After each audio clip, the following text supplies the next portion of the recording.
Ces sujets, il ne faut pas se presser, Oui. il faut réfléchir, savoir quelles sont ces familles.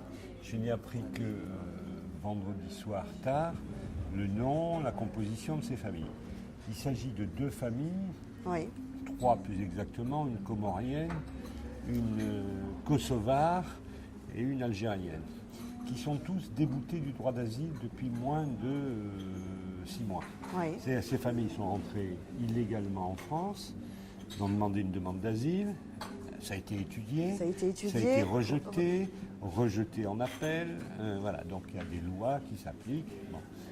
Ceci dit, 2 familles sur 3 ont fait une demande pour étrangers malades. C'est-à-dire que ils ont dans leur famille, soit elle, soit l'épouse, soit un enfant, qui a déclaré être malade. Le médecin inspecteur de l'ARS a dit oui, ils sont malades. Et donc, ils vont se voir délivrer un titre de séjour et bénéficier de ce titre de séjour en raison du statut étranger malade. À partir de là, ils ont le droit de rester sur le territoire. J'ai donc eu Madame la Présidente du Conseil Général ce matin au téléphone. Oui. Mais tout ça, il faut le regarder, il faut le décider. Bien Vous sûr. savez, l'action publique, ce n'est pas l'émotion permanente. Ça doit être autre chose si on veut qu'on vive ensemble.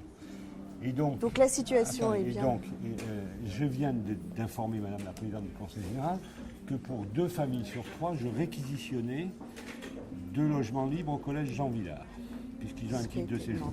Et puis, sur la durée, ils trouveront un logement dans un CHRS, etc.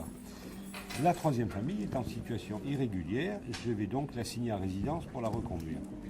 Mais voilà, il faut bien que chacun comprenne qu'il y a malheureusement, notre pays est attractif. Le nombre de demandeurs d'asile est passé, logés par l'État, 30 € par jour et par personne, est passé de 1800 personnes l'année dernière à 2800 personnes, et il y en a 400 dans la rue. Et il en arrive 300 par mois.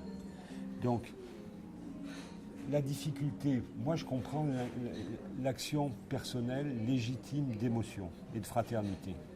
Après, il y a un sujet collectif.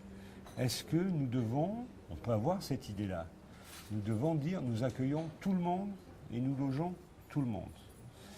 Quand on les loge, en plus, on a droit à des indemnités, etc. Donc on a un vrai sujet d'équilibre. La vérité, elle est dans l'équilibre. Ceci dit, comme ces 2 familles sur 3 sont en situation désormais régulière, ils Cette situation seront logées. Alors, voilà. lorsque vous évoquez surtout ne pas avoir d'émotion ces familles, permanente. Voilà, ces familles